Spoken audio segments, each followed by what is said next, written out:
In the regenerative vessel or feminine Y-yoni, we must drink the initiatic nectar of the holy gods. The sacred grail is the miraculous chalice of the supreme beverage, the initiatic cup of Sukra and of Manti. In the sacred vessel of the enchanting woman is contained the exquisite wine of transcendental spirituality. It is best to drink the feminine liquor, which is the liquor of mandragores. If you drink, you won't mistake the path. Sexual eroticism is indispensable. Love is, certainly, the most pure and delicious yearning. Let us begin our talk for this afternoon. I request that you all pay the utmost attention. I want to talk to you in an emphatic form about the masculine and feminine cycles of activity, which are governed by the planet Uranus. That is to say that Uranus, with its two poles, negative and positive, determines the periods of successful masculine activity and the periods of successful feminine activity.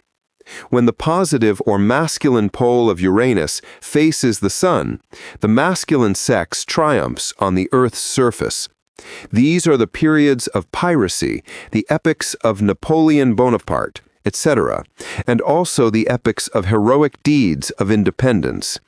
When the negative or feminine pole of Uranus faces towards the Sun, the energy, which flows from Uranus, then gives the victory to the woman, and she stands out, triumphs, she climbs to the top of the stairs, the feminine sex commands.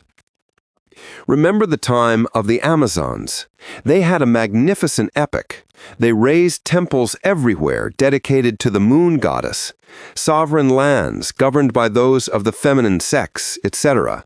The empire of the Amazons extended over the major part of Europe and of the Middle East as far as Asia.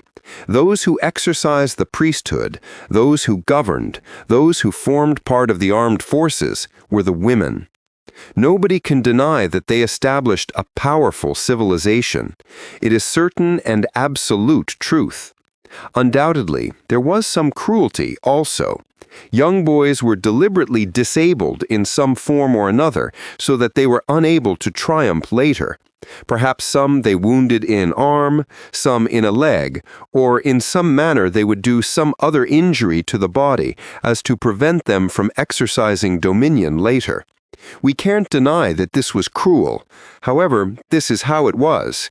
It belongs to history, and that which has already passed.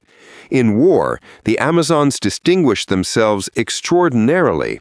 Let's remember the Amazon Camilla, of whom Virgil, the poet of Mantua, gave testimony. Obviously, Virgil, great master of Dante Alighieri, spoke marvels about the Amazon Camilla. In war she was extraordinary. We can say of her that she was called one of the best generals of the epic, very similar in the time to other great warriors of the masculine sex. In science, the Amazons stood out triumphantly. Their empire was powerful and it extended from the Occident to the Orient.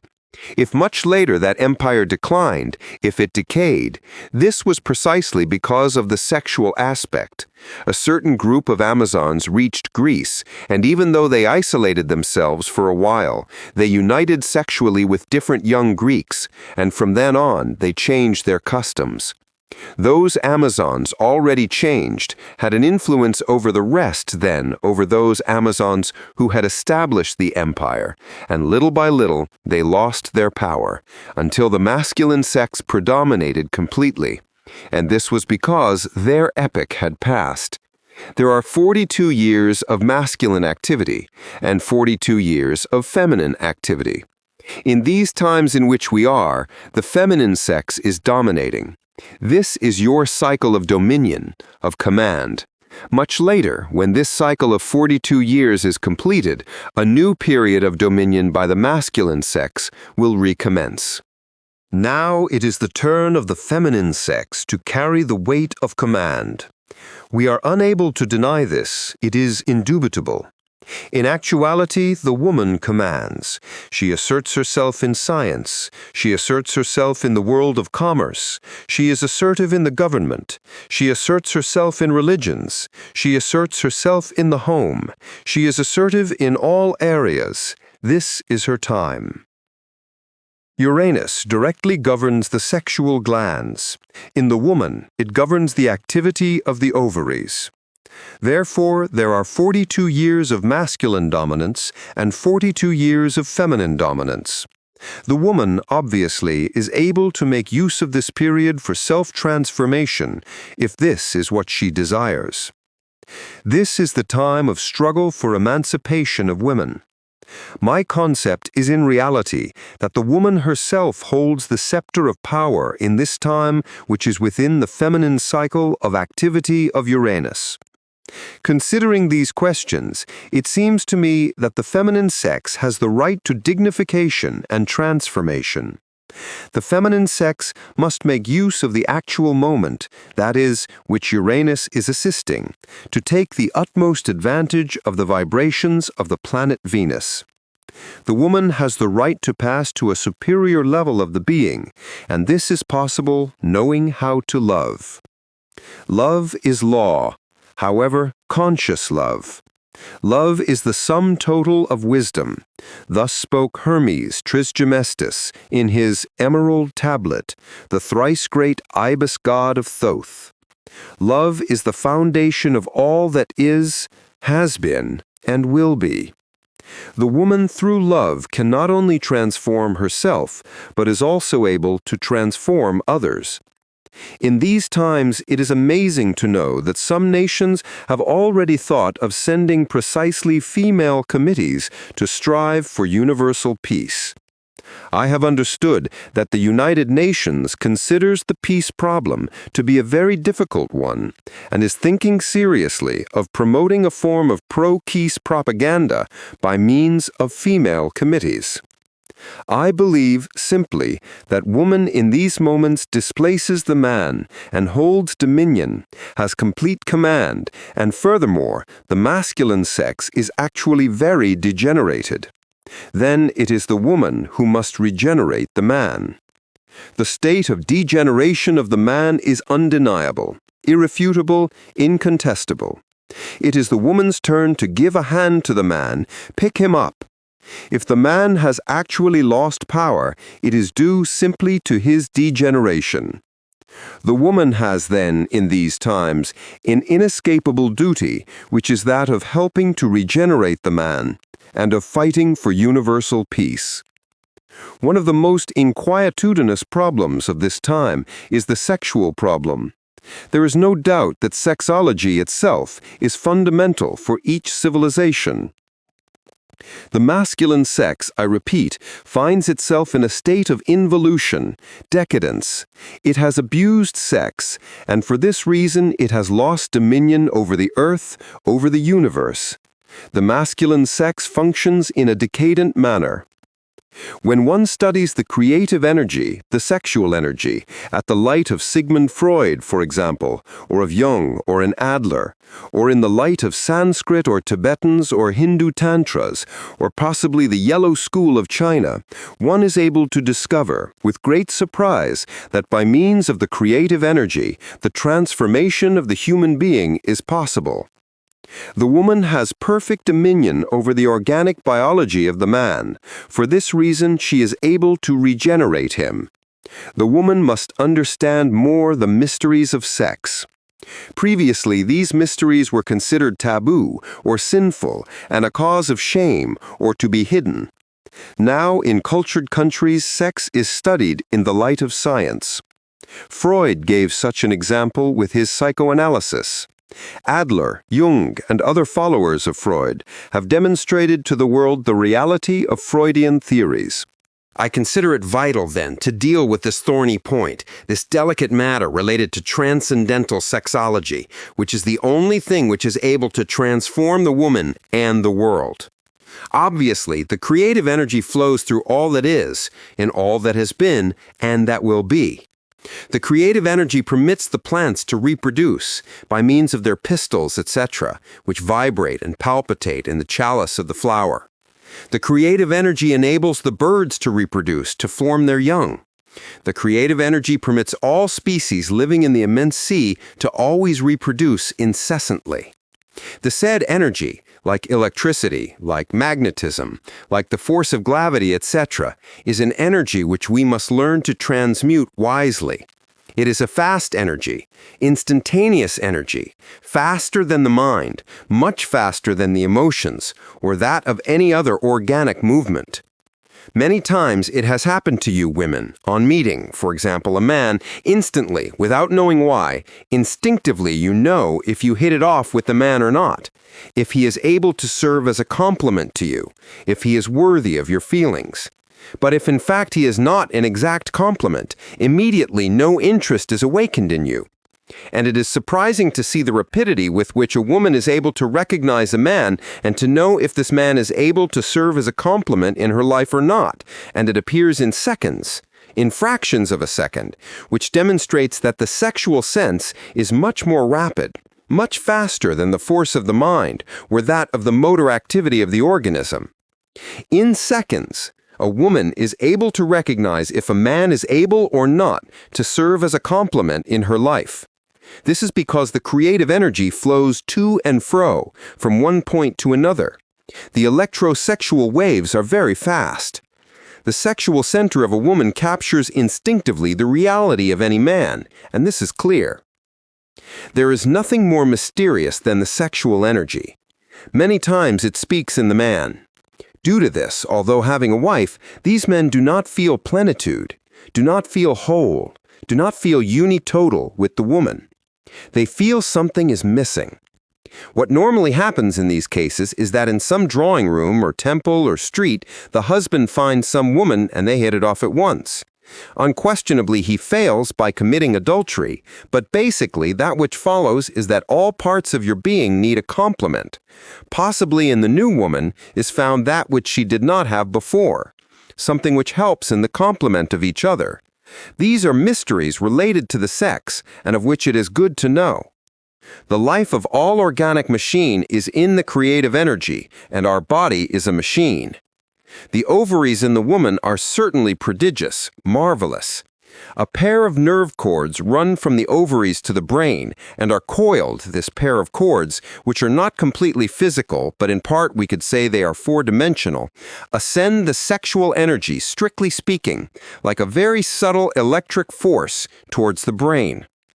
This force reaches the organism and goes through diverse processes. Its origin is the third logos, the Mahachoan.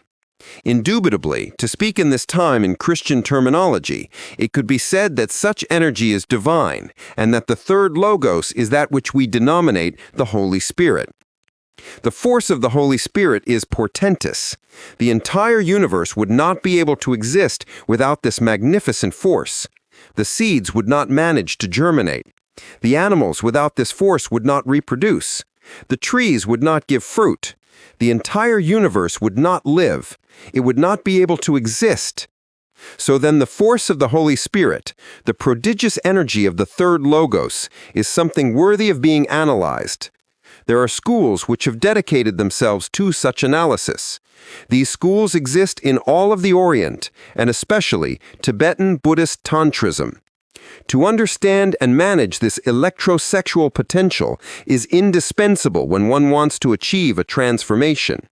Without the creative energy, it would not be possible for a sperm and an ovum to originate conception of the fetus, and we know very well what the function of menstruation is in the female. Indubitably, this last mentioned is duly provoked when an egg, mature, is released from the ovary. The wound which remains, then, that place from where the egg was released, bleeds. This is the process of menstruation. Indubitably, in this place which bleeds also exists that which medicine calls yellow body, and the loosening of which serves to prevent continuous bleeding. It is interesting to see how an ovum descends to the uterus and awaits the moment in which it can be fertilized. When this ovum is deposited in its appropriate place, the woman feels, in the reality of truth and in an intense form, the sexual impulse. This impulse is a mechanism related to the economy of nature. And this is how the ovum asks, calls, desires a sperm, for there to exist one new creation, necessary for the subtle economy of the planet Earth. This state of anxiety on the part of the feminine sex for the masculine has no other cause than the ovum, which desires as rapidly as possible the union with the sperm. Observe something very interesting. Of the 6 or 7 millions of sperm which escape during the copula, only one is able to reach the feminine gamete. It loses the tail, penetrates completely into the gamete, and initiates the process of gestation. Of those millions of sperm, only one achieves penetration of the ovum. Who was it who made this mathematical calculation? As well, we must know that the sperm has within 24 chromosomes and that the ovum has another 24. Then we have here 48 chromosomes forming the germinal cell, the basic cell, fundamental, through which derives a new human organism. But why is it that only one sperm is able to enter the ovum? Who directs this sperm? There is an intelligent principle which directs it. What is this principle? Why has this sperm been selected? Indubitably, this intelligent principle is no other than the creative energy of the third logos, the sexual energy. We find then in the sexual energy an intelligence, and this is wonderful. So in this manner, the process of gestation is initiated for 9 months. Obviously, the woman has been selected for the saintly predestination, that is, of being a mother. To be a mother, in the reality of truth, is a sacred vocation of nature, a divine, ineffable order. A mother deserves the entire veneration of all the human beings who inhabit the face of the earth. In the secret doctrine of Anahuac, cult was rendered to the mothers who died in childbirth. Unquestionably, they are real martyrs. It was said that the women don't go to Mictlan, as some suppose, but to Tlalocan, to the paradise of Tlaloc. Some people think that those are doctrines of our ancestors, and that today is a time when we are very Christians and are unable to go backwards.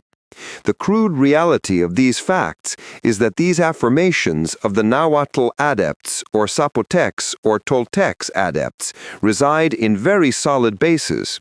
With what right do we dare, for example, to refute the doctrine of our ancestors, the Aztecs, if we all derived from them? Or do we believe perhaps that the Spanish were wiser than our ancestors from Anahuac? Well, we know the answer is no. Nonetheless, they managed to destroy a culture. They burnt in the public square all of the antique codices and deprived the world of rich esoteric treasures. Fortunately, some codices were saved, those which have enabled the great Mexican historians and the great anthropologists to reconstruct part of the ancient history. Tlalocan, the paradise of Tlaloc, is a reality. It was said that the women who died in childbirth, this was affirmed in an emphatic manner, then entered the paradise of Tlaloc. They merited it because they had given their lives for nature. They had died in the fulfillment of this great sacrifice, which is to be a mother. They had completed their mission. Woman was born for this saintly predestination. What great happiness the woman feels when she holds a child in her arms, when she nourishes him at her breasts, and when she offers him her love. She, in this moment, is playing the part which is that of the great Mother Nature with all her children. It is a truly sacred vocation which is worthy of total respect and veneration. It is through this creative energy which pulses and flows in all of nature, which flows in the trees, and which manifests itself through the creative organs of the fish and the amphibians, and in the quadrupeds, and of the birds who fly across the infinite space, that we are able to radically transform ourselves. If the woman learns how to manage this prodigious energy, then she can change her level of being. She can change herself into something which is different. The woman, first of all, must know the mysteries of sex. The times have passed when sex was considered a sin. The times have passed when sex was considered taboo. Only by knowing the mysteries of sex and by learning to manage the creative energy will the woman be able to transform herself and transform the world. Unfortunately, day by day, men have not only degenerated, but they have also induced degenerative processes in the feminine sex. They have induced the woman on the path of fornication and even to prostitution. More than sufficient reasons for the woman to study the mysteries of sex. It is in this way, only in this way, by which she will be able not only to transform herself, but also the man. Without doubt, in the chemical or metaphysical copula, to speak in a manner which will not shock any of the sisters present here, is the secret of human transformation. The chemical or metaphysical copula unquestionably is related to the great universal copula. We know that the eternal masculine fecundates the eternal feminine to initiate life. Those two principles belong to the divinity. With good reason, it was said, there exists two components, one which comes from the sky, from Uranus, and is masculine, the other ascends and is feminine. In the union of these two forces is the key of all power. Observe the sign of the sacred cross, two beams crossed. One is vertical and represents the masculine principle. The other is horizontal and represents the feminine sex. And in the intersection of both, we find the key of the redemption. In the ancient Greek mystery schools, a precious mystical act was mentioned, which was able to transform the world and humanity. So as not to shock anyone, I will tell you the key in Latin. In missio miembrum virilis in vaginae feminam sine ejaculatio seminis. In every case, in the insertion of the vertical phallus within the ectorus formal, one finds the key of all power. Unfortunately, the only thing men, like women, have done up until this time is to take advantage of the crossing of the two aspects for animal reproduction. This is how the woman is capable of putting a child on the carpet of existence, of saying to him, "Be," and so it is. In this manner, the woman is capable of forming a Napoleon in her womb, or a Jesus of Nazareth, or Hermes Trismegistus, then to say to him, "Exist, exist," and he thus begins to in the light of the sun. So also every woman has the capacity for extraordinary self-creation. She is able to create herself within herself. She is able to transform herself into something which is different, distinct, with an intimate base in the chemical or metaphysical copula. The interesting thing is that she should understand the process of the creative energy, especially when the man approaches her, when the Adam-Eve are united in the chemical or metaphysical copula. In the moments when the vertical phallus is crossing with the ectorus formal, there are prodigious forces, universal, cosmic, which enfold the couple with a very brilliant light, luminous and extraordinary. Those prodigious forces which were capable of creating the world, to form it from that which arises from within chaos, surround the couple, enfold them. In these moments, man and woman, so united, form the perfect androgyne, the Elohim, a supreme creature. Obviously, man and woman united are a single being who has power over life and over matter, and they are able to bring forth a new being out of the chaos. In these moments, if one knows the marvelous science of the third Logos, one is able to realize prodigious things. In these moments, we must retain this extraordinary force to purify ourselves, to transform ourselves, to develop within us other faculties of the being, to develop within ourselves prodigious things which we don't even remotely expect, to convert us into angels, into ineffable beings. The woman holds the key of magic science. Also, she must take advantage of it to open ark where there is the treasure of pure knowledge. Unfortunately, women, like men, lose the divine forces when they commit the error of reaching that which is called orgasm or spasm in organic biology.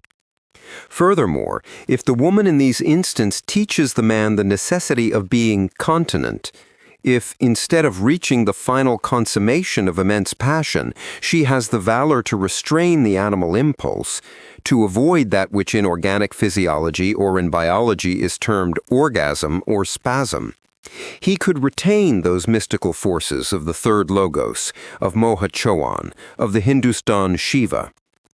With such subtle forces, she will be able to create within herself something different. She will be able to convert herself into a victor. She will pass to an extraordinary level of being. She will never again have misery or pain. For her there will be no suffering. Many faculties will emerge in all of her organism. She will be completely different. A woman thus transformed by her own creative energies would be able to transform man and transform the world because woman has a unique power to form beings in her own womb. Women have already made great men, those who stand out in history, a Krishna in Hindustan, a Buddha, a Hermes Trismegistus, a Jesus of Nazareth, a Francis of Assisi, or an Anthony of Padua, etc., etc. How were they formed? In the air, perhaps? The great men who have appeared in all the epochs, where did they come from? Those who liberated nations, like those we have in our country, Mexico, like Hidalgo. What is their origin? Very masculine, very intelligent, very inspired, but they came from a female womb. She gave them life, and she who put them on the same carpet of existence. The same Superman of Nietzsche is not able to come from any other place than the woman's womb. It was for this reason that the wise women addressed Jesus of Nazareth, and they said to him, "Blessed is the womb which formed you, and the breasts which fed you." So then, men don't have much to be proud about, because for the amount of the knowledge that we have, the amount of learning and intellectual capacity that we have acquired, we were formed in the womb of a woman. She gave us life and put us on the same carpet of existence. It is certainly women who are able to transform the world, if that is what they want. The woman holds in her hands the key of power. Even the same masculine biology is able to be controlled by the woman, and in fact, the woman controls the biological activities of the man. She has this power. It is extraordinary, wonderful. The only thing that she must do is retain this prodigious force, this creative energy of the third logos. She must not allow it to escape, not permit it to merge into the universal currents. It is for this reason that the married woman in the chemical or metaphysical copula must assume an edified and essentially dignified attitude. Obviously, the sacred order of love stems from the earth's most ancient times. We can recall in Greece the priestesses of love, the heteras. They were sacred in the most complete sense of the word and knew how to minister that which is called love, and men had to be obedient to them. Let's recall there in the lands of Japan, the supreme priestesses. They ministered that which is called love. Unfortunately, the people of this modern century have lost, let's say, the true feeling of love. The modern woman must turn to the ancient wisdom. She must begin to educate the man. Sex is 100% sacred, and she must teach the man veneration for love and respect for sex. If the woman acts in this manner, she will be able to transform the world in definitive manner. The whole secret consists in retaining this marvelous energy, this sacred elixir, vital for man. I repeat, if the woman learns to avoid the spasm, she will originate a new sense of extrasensory perception, which gives one access to the unknown dimension, and the woman will begin to acquire a new intelligence, which will enable her to guide her children wisely. You must not forget that as well as mother, the woman must also be educator of her own children. The woman is destined to educate her children. Well, this is my concept. The woman is destined to give the child its initial education. In no manner would it seem to me correct that it should be the kinder that give the first notions of culture to the baby that she has given birth to. I think it is the mother that is destined for this, to complete the fruit of her womb. Later, the child could enter the superior school of humanities, the university. However, his basic orientation is in the home. The mother is the axis of the home, the teacher of the home. She is destined to educate her children. Today, all of this has been lost. In the times of antiquity, in Atlantis and Lemuria, the mothers educated their children at home. In these decadent times in which we find ourselves, due to the degeneration of man, the woman has lost, today, many of her beautiful qualities. The man has created a false civilization, a mechanical, absurd life. Also, he has committed the crime of taking the woman from the home. Now the woman, in order to be able to survive in this absurd chaos of the 20th century, has been able to find no other remedy than to displace the man in the office, in industry, in the banks, in commerce, in the factories, in science, etc. The ultramodern man is so degenerated that he is now incapable of sustaining his own home. Motives more than sufficient for the woman to have found no other remedy than to launch herself in the battle. We can see the example of the United States, where women are in the machine factories, in the airline industry, in the army, etc. A race that is not degenerated, a progressive race, is different. In a progressive race, the woman is the axis of the home, the priestess. The fundamental base on which the home rested in times of antiquity was not patriarchy, but matriarchy. Now the woman must return to her home, but this will not be possible while the man doesn't know how to regenerate himself. Without regeneration, the man is incapable of maintaining the woman or his home. The day is coming, then, in which we will begin a new history. This will be when sex will again be sacred, and the man, regenerated, will go to the country and plow the earth and, with the sweat of his brow, will give food to his wife and children. Today is a time, it gives me pain to say this, when the degeneration is so great that many women must work to maintain their husband. Seeing all these things, concerning very important matters, delicate to explain, I see the urgent and unpostponable necessity of teaching the woman the mysteries of sex. Before all, the woman must free herself from many constraining attitudes. She must approach the study of sex from a new angle, not considering sexology as taboo or sin, as a cause for shame, something covert, etc. If the woman is to regenerate the man, she must confront, directly, the mysteries of sex. She must teach such mysteries to the man. Unfortunately, the intellectual animal, mistakenly called man, not only does not know how to respect women, he commits adultery like an animal, fornicates incessantly, squanders money, that which is for his home, in the bar, in the casinos, etc. Unquestionably, the crude reality of the actions is that the woman is called to assume a new role. She needs to transform herself by means of the creative energy and teach the man the path of regeneration. But this will not be possible if she does not have a superior electrosexual potential which will permit her to realize such a magnificent labor. Inasmuch as the woman continues with the spasm or physiological orgasm, she will not have the electrical power which is necessary to be able to convince the man. Because when one tries to convince another, to regenerate him, to show him the path of salvation, it is necessary to have some authority, and it is not possible to have authority inasmuch as the woman discharges herself sexually. It is necessary for the woman to reserve her own creative energy.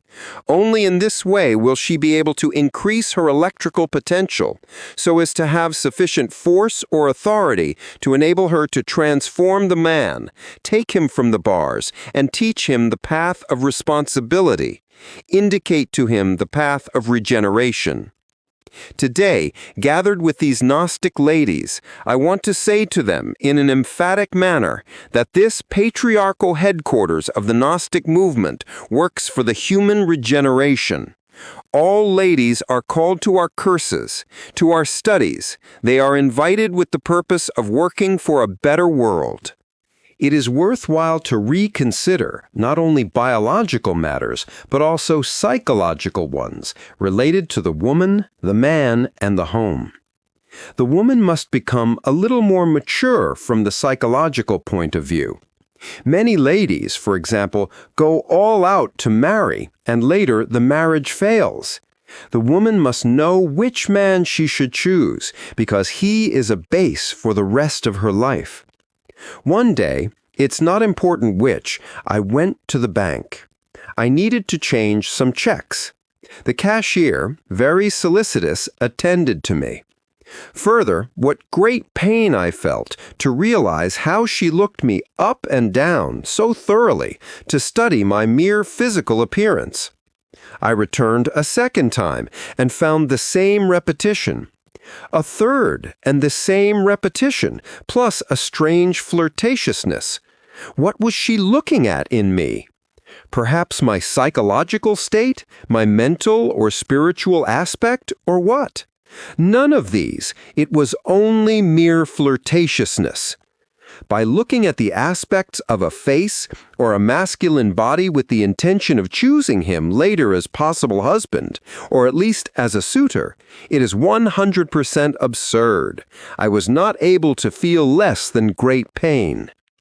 Some ladies, for example, who aspire to have a husband, are preoccupied by the look of a face, the size of a body, if he's tall or short, fat or thin, if he is good-looking, if he's handsome, or simply if he's ugly and horrible. However, no one, absolutely no one, is interested in the question of psychology. This is so absurd, like looking at a piece of furniture. If it is nice or ugly, if it is useful for the kitchen or the living room. Marriage is the greatest thing we do in life. I want to say to you that there are 3 important moments in life, 3 extraordinary events. The first, birth. The second, marriage. And the third, death. There we have the 3 most outstanding events. The woman must be cautious not to choose a man for mere appearance or because of the desire to marry, because of not being alone, because this is absurd. Where a woman wants to make of a man, let's say, her ideal, without feeling the truth psychologically, there is something incongruous. Many single ladies decide upon, more especially, the artificial aspects, the form, the economic splendor of one or another man. They try to ingratiate themselves with him in one manner or another, to be attractive. They try to accommodate themselves to a way of being or living, and sooner or later it fails. This is not the path of happy marriage. In real love, there is an absolute spontaneity. No type of artifice exists. When a woman recognizes in the man instantly the creative being, then there is no need for superficial words, nor of struggles to adapt themselves to a form of thinking or feeling. In real love, the woman knows if the man compliments her or not, if he is hers or not. But when a woman looks at this or that man, when she in some manner wants something of him, she knows if there is a characteristic in him that does not coincide with her naturalness, with her personality, with her psyche, or particular psychological depth. It is clear that if a woman believes that she loves a man and yet feels that there is something which does not belong to her, something so like a characteristic trait which in some form she accommodates by her feeling, that man does not belong to her. That union will fail. It is not possible to approach the question of marriage in a wrong manner, because the result of this is called pain. When one forgets that marriage is one of the 3 most important factors in life, one commits unpardonable errors. So then, they must think a lot, single ladies, about how to select a husband, a partner. It is indispensable that one should know how to wait. The creative energy of the third logos lives and palpitates in all of creation, in all that exists, and each woman is given her man, he who belongs to her by law. However, if the single ladies persist in marrying for the sake of marrying, they will then add a lot of pain to their lives. Inverential peace. Samael Aun Weor.